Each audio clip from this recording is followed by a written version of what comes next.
Hello students, देखो इस video में लॉन्ग आंसर टाइप क्वेश्चन है। क्वेश्चन नंबर 5 है, find the capacity of A spherical capacitor. तो देखो टू कंसेंट्रिक स्फीयर्स हैं, एक को ए से दूसरे को कैपिटल बी से। ये भी कैपिटल ही ए है यार, और इसका रेडियस जो है स्मॉल ए है और इस बड़े वाले का रेडियस स्मॉल बी है, और दोनों का कॉमन सेंटर जो है ओ है। अब देखो ये जो बी है इसके आउटर सरफेस को अर्थ से जोड़ दिया गया है, राइट। अब जो है जब जो कैपिटल ए स्फीयर है इस पर प्लस क्यू चार्ज दिया जाएगा तो कैपिटल बी स्फीयर के इनर सरफेस पर माइनस क्यू चार्ज इंड्यूस हो जाएगा, और इसके आउटर सरफेस पर प्लस क्यू चार्ज इंड्यूस होगा। तो वो तो अर्थ में जो फ्री इलेक्ट्रॉन्स है उससे कैंसिल हो जाएगा, राइट।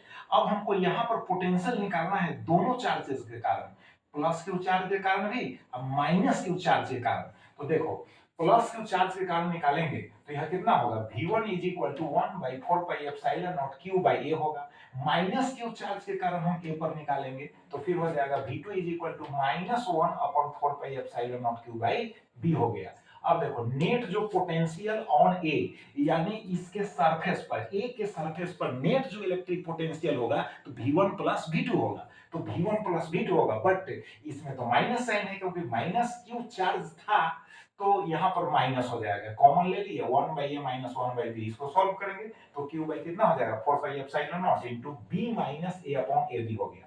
अब हमको पोटेंशियल डिफरेंस निकालना है सीक्यूवी फॉर्मूला में पुट करने के लिए। तो पोटेंशियल डिफरेंस है ना, दोनों स्फीयर्स के बीच जो होगा तो इसका तो क्या हो जाएगा, जीरो होगा क्योंकि अर्थ से इसका कनेक्शन है।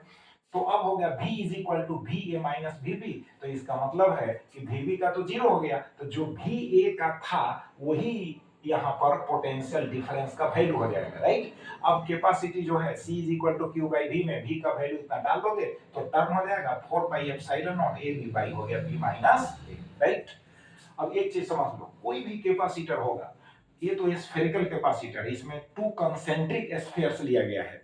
पैरेलल प्लेट कैपेसिटर में टू प्लेट्स आमने सामने होते हैं। अगर टोटल चार्ज पूछता है ऑब्जेक्टिव क्वेश्चन में कि total charge on the capacitor, तो उसका वैल्यू होगा जीरो, क्योंकि जितना प्लस चार्ज दिया जाएगा उतना ही माइनस चार्ज जो है इंड्यूस होगा उसके सामने वाले सरफेस पर।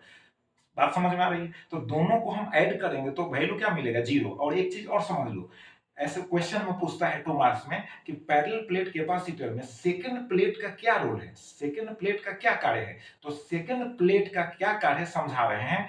सबसे पहले फॉर्मूला समझो, CQ भी, यार याद रखना CQ भी, CQ भी बड़ी कमाल का फॉर्मूला है। तो CQ भी नीचे है यार, तो V का वैल्यू जब रिड्यूस होगा, डिक्रीज करेगा तो C का वैल्यू बढ़ जाएगा। इसका मतलब है कि प्लेट जो B है ना, वह A के पोटेंशियल को घटाता है, डिक्रीज करता है, जिसके कारण कैपेसिटी बढ़ जाता है। यही रोल है। Thank you very much, revise करो।